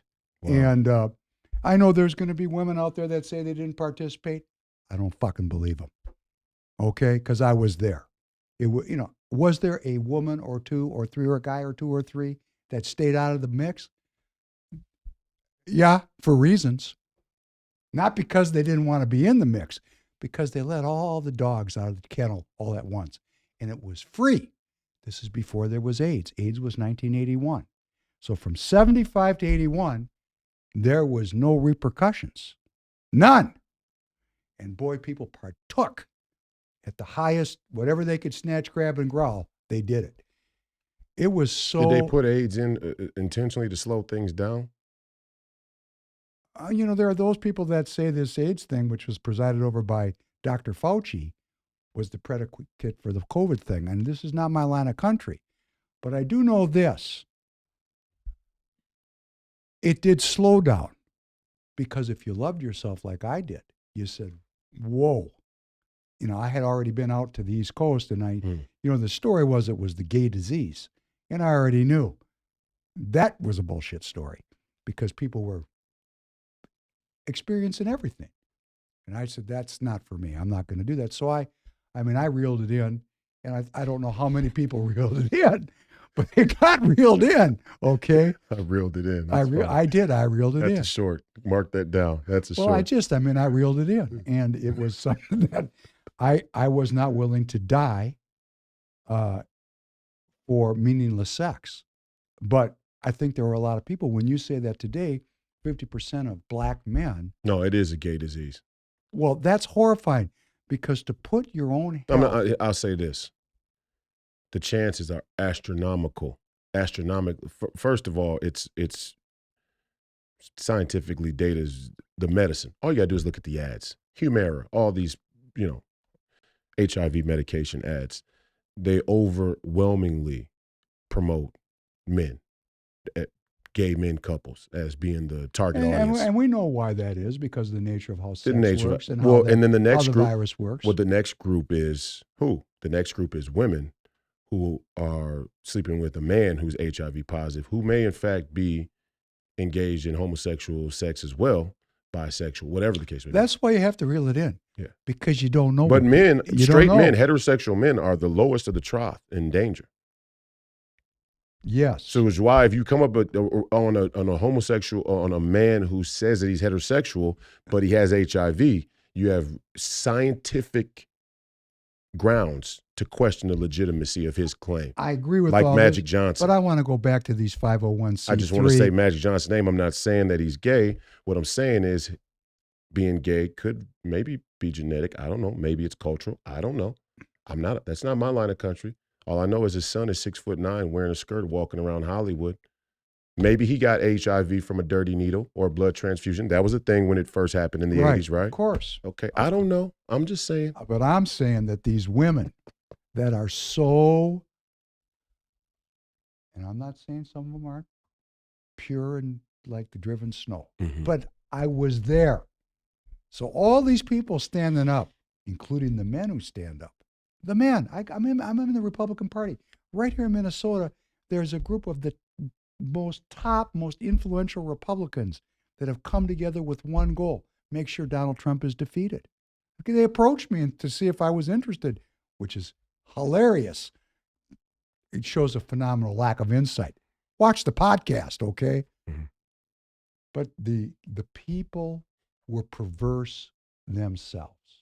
So when people in my generation look at this perversity, like this woman parading this dude around in that fashion, and they're so horrified by it, where the hell do they think it came from? It was my generation that broke the seal. The boomers. We broke the seal. They talk about the four horsemen. Who broke that seal? Hey, that'd be the post-World War II generation. And we lost our faith, and then bop, bop, bop, bop, broke four seals, and hey, perversity is everywhere. So when these people start going off about their anti-pervert, we had a restaurant that you and I have gone to over in the local Six town. Smith. Right, they were great food. Fantastic. Great view. And they were having some drag queen shows there. It's on Lake Minnetonka for all those who don't know. Lake Minnetonka has beautiful a bevy of restaurants that are right there. Lakeview Cove is another good one. It's right up the street. But they're having these drag queen shows there, and people in the Republican Party are up in arms about it. And I'm thinking to myself, hey, man, you're 70 years old. Hey, ma'am, you're 65 years old.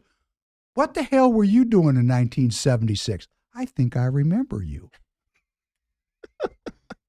Really.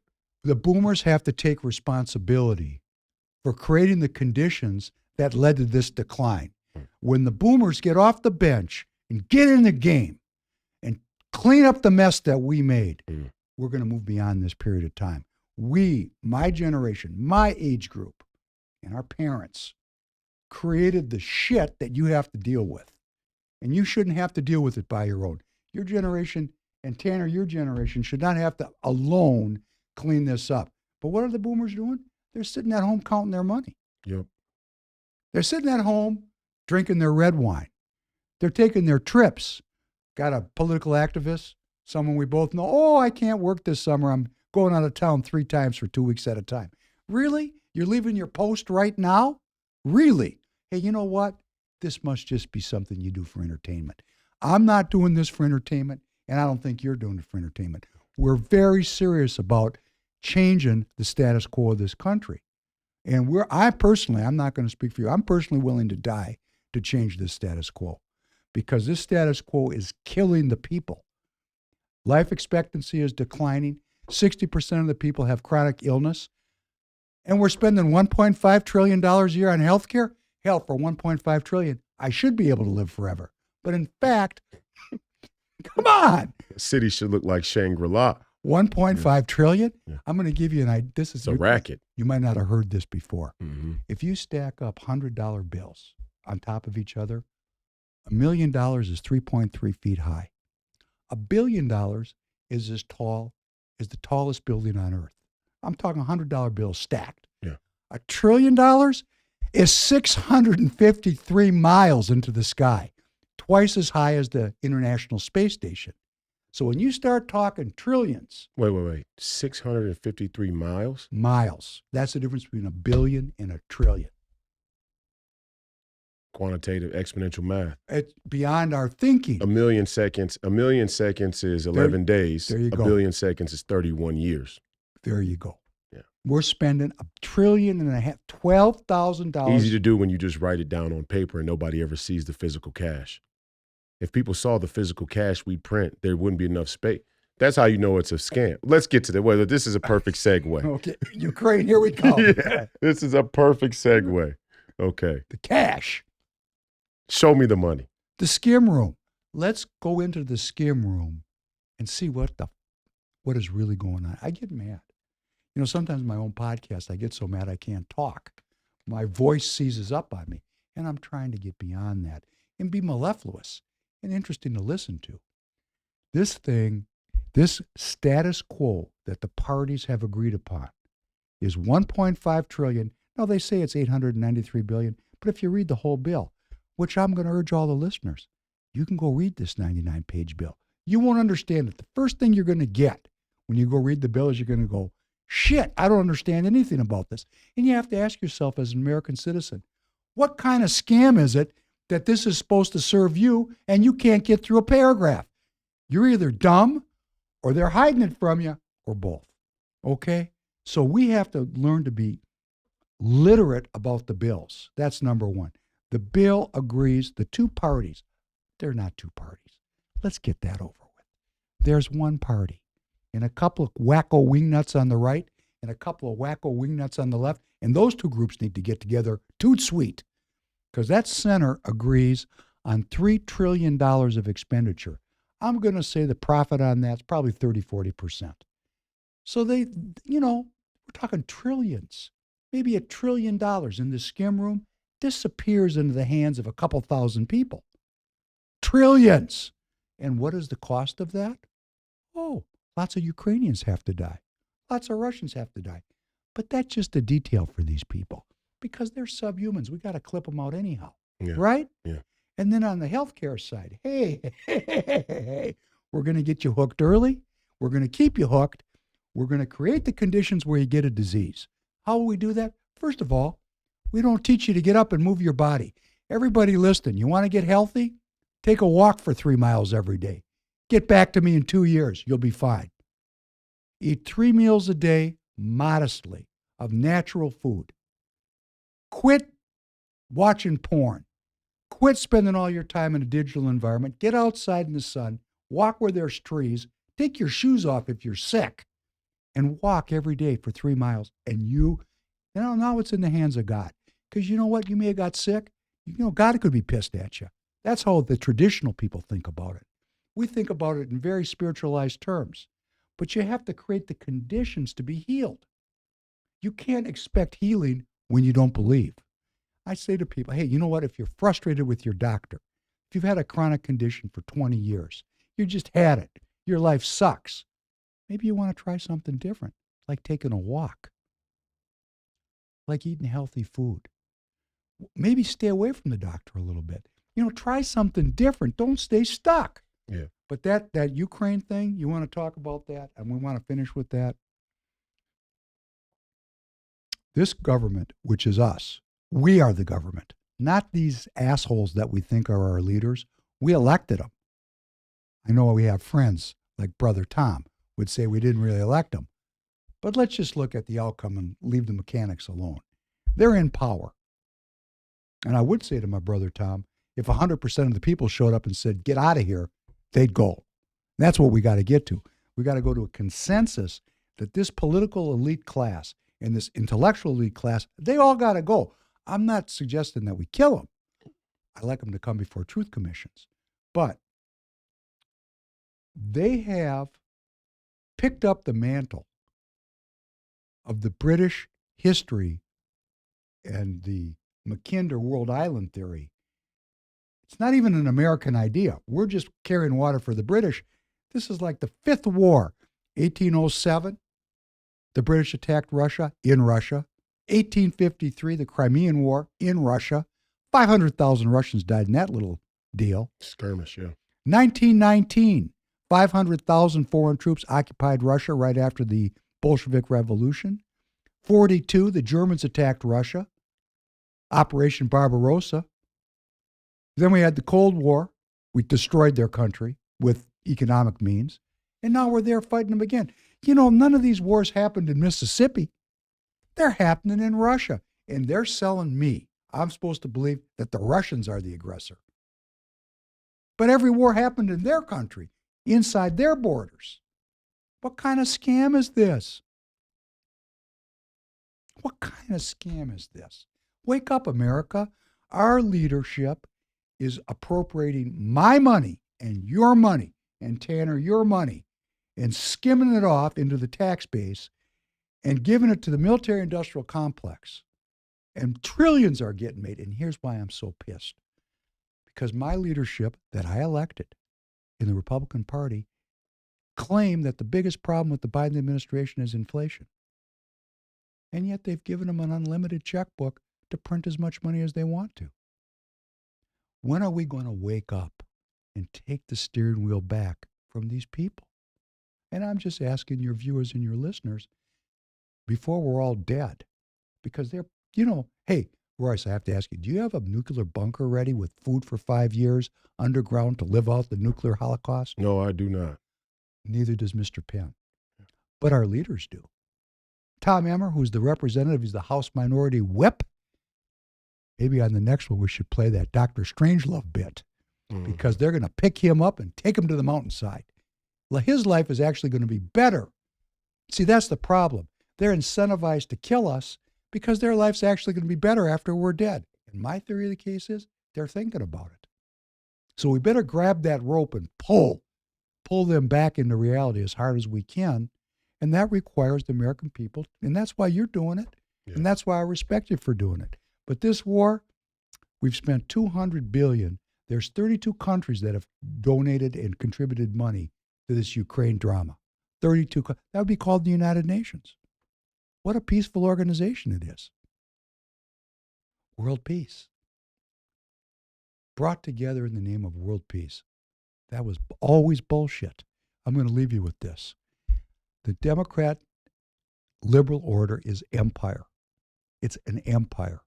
And nothing stands in more contradiction and more antagonism to self-governance than empire. That's why we revolted against the crown, because it was the British Empire. It did not care about the sovereignty of each individual citizen.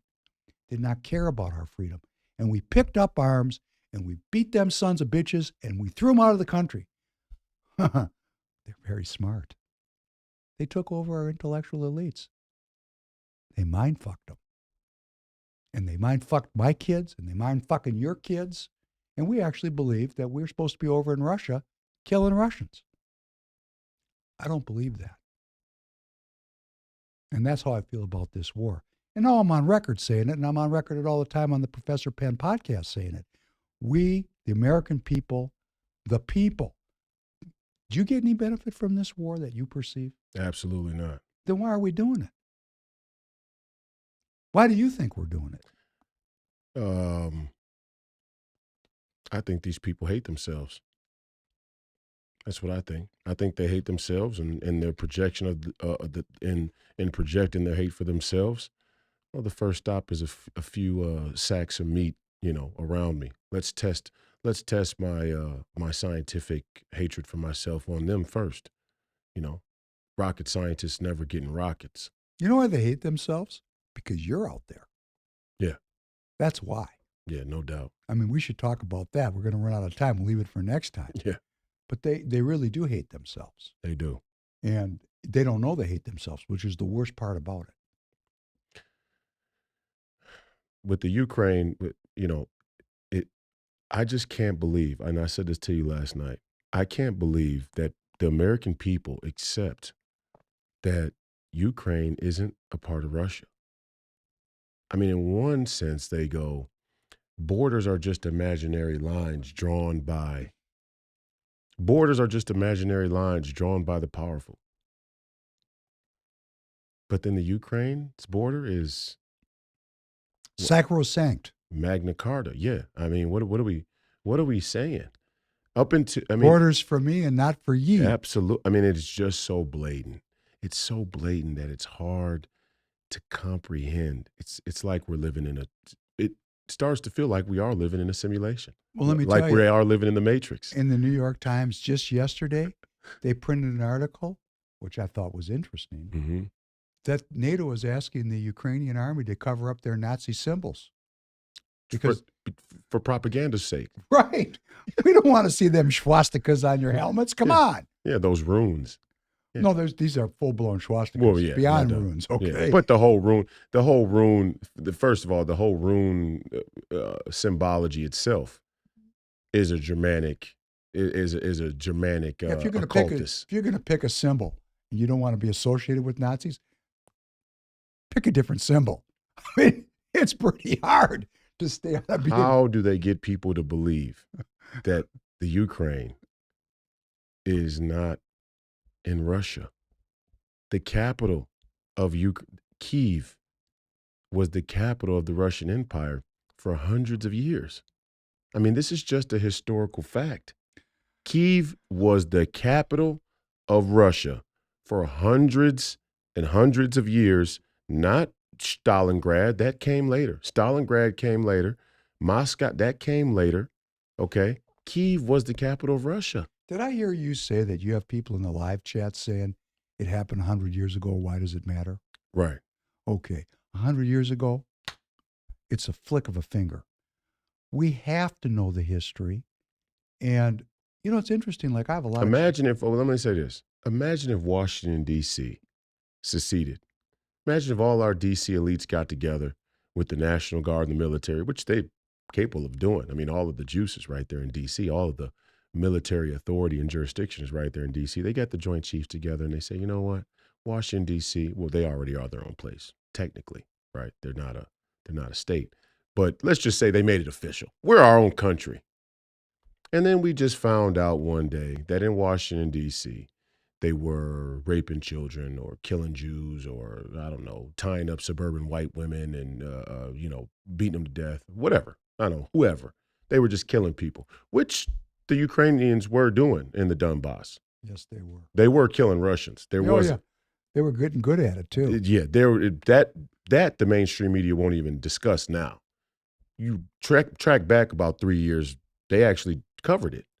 It was heating up between the two in the region. Okay, let's just theoretically, Washington D.C. they're trafficking little girls, and America goes, nah, we're not doing that. Oh, by the way, not only are they trafficking little girls, they're also allowing the Chinese to put anti-missile defense systems right in Washington, D.C.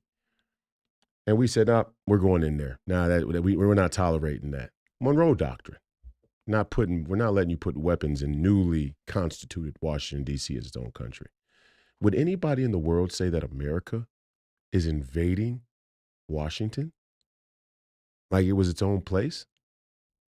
Nobody would say that.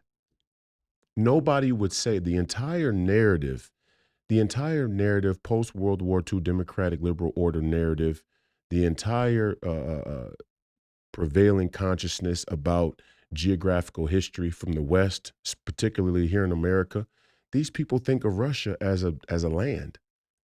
I mean, think about the propaganda around Russia itself. Is it in Asia? Is it its own place? It's this huge, massive country. Is it a part of Europe, Eastern Europe? You know, the whole Eastern Bloc, the breakdown of the Russian Federation or the Soviet Union. I mean, there's huge gaping holes in your average person's understanding about the geography, the geographical history of Asia and Russia. People think of Russia as just a place. They have no, I guarantee you could bring 100 people off the street and none of them would know that Kiev was the capital of the Russian Empire for 200, 300 years. I guarantee you. How does this happen? Intentionally. Yeah, and it was intentional that the public education system, the federal government helped water down the public education so they could wage these type of corrupt wars on corrupt propaganda. Oh, hey, it's worse than that. We've got a whole generation, 2 generations of PhDs that populate all of our universities that were taught by people like Ernst Rudin. I mean, we imported the worst Nazi ideology into the country and let these people have free reign with young people. I mean, they're 21 years old. I mean, 21? Come on. That's a vulnerable young adult looking for truth, searching for truth. And then somebody comes and says, it's the origin of the species. The path to redemption is by evolving the human genome through technology. And, now when I talk to people Tanner's age, they think it's just great that there's technology to evolve the human genome and to evolve the human experience, that the path to redemption is technological. I mean, people believe it, and they have no training in the spiritual path of redemption. Yeah. So, we have been occupied by a foreign ideology that has nothing to do with the founding documents of this country. And that was done on purpose with great it was done on purpose systematically. And it started during the Woodrow Wilson administration, the first great progressive president. He started a group called the Inquiry to chart the post-World War I, post-World War I environment. And those 150 people in the Inquiry, they were all from our best universities. And they took over those universities, and this led to the Council on Foreign Relations and all these institutions. And we, the people, the guys that are, working construction today, or like me, I'm just trying to sell something to, keep my family afloat. We have no idea what's going on in these institutions. We send our kids there and we pay $50,000, and we wonder why our kids come back communists, because that's what it's supposed to do. And we're supposed to accept it. In fact, when you talk to parents, oh, I'm so proud my kid got into Harvard. My heart bleeds for you. Okay, that's where we need to get to. We need to discredit.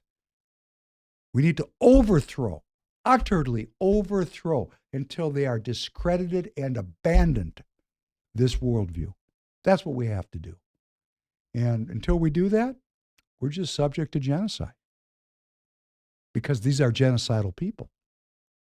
And I know that there's going to be listeners that hear me that think I've lost it, I'm crazy. Professor Penn's gone over the edge. Come over here with me. You know what's interesting about this? And I'm seeing people do this. This is not hiding. Just Google around a little bit. These people are not hiding. You click. The third click, you're going to shit your pants, which you're going to find on Wikipedia, which is no right-wing organization. But they're proud of it. I actually think, why do they leave this stuff out there for us to find? Then I start to think it's a simulation. No, that's when I freak out. No, they're just pissing on you. They're mocking you on your way down. I think so. Yeah. I do. That's what demons do. Demons mock. I agree with that. Mm-hmm. They're just enjoying. Lucifer Publishing Company helped write the charter for the United Nations. Yeah, did you Allison Foster Bailey. You talk to your listeners about this little thing? The LucisTrust.org, listed right there on the United Nations NGOs for Social and Economic Affairs. Lucifer. John D. Rockefeller financed the Nazi war machine. I mean, come on. Great. That's who, hey, any of you own a Ford out there? Who in the listening and viewing audience owns a Ford? Go look up the history of Henry Ford. Click Henry Ford. It's going to pop right out. Maybe you want to get rid of your Ford. We're doing such a good job of boycotting companies.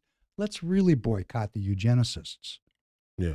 I mean, we got to figure out what's going on here. Yeah. We got to recap. And this is, I don't want to. And I guarantee you, if you went to Ford here during Pride Month, you'd see the convergence of the eugenicist manufacturing base and the LGBTQ propaganda of identity politics come right together. Great. Let's drive all the Christians crazy. Yeah. Drive them nuts. Yeah. They're just going to go crazy. I know we're going to run out of time. I was looking at this bill today. What are the Republicans touting? All the 20-year-olds, like our producer Tanner, they're going to have to start paying off their student loans. Oh, that'd be me too, because I have student loans. So we got to start paying in 2 months. They're so proud of it. What are they else are they proud of? Who's going to pay student loans? There's been a suspension of student loans since COVID. This new bill that's been passed for the debt ceiling increase is forcing everybody back into the student loan paying business. No, they just passed a bill in Minnesota, where everybody's gonna get their tuition paid for whose family makes under $80K. That's going. But this starts in 2030. That's going forward. By 2030. That's going the forward. next 5 years, they're gonna tax you. Of course. Yeah, and then they're gonna tell you that they're actually providing this for you, but really they're paying for it with the money they taxed you. Hey, remember when we were at the convention and there was red meat for the base? Yeah. Remember that? Yeah. They threw red meat to the base on 3 issues. Number one, we're going to make these students pay. Uh-huh. Number two, black people, you're going to have to work. No more SNAP benefits unless you're working. Mm-hmm. I mean, come on. I mean, really, do we have to get goofy like this? Mm-hmm. And the other thing is, if you watch Tom Emmer, they cut off $400 million that is the way he said to China, tried to imitate Donald Trump. So they got the China issue and the WHO in there, red meat for the base. Black people, no more free money. Students, pay your loans back.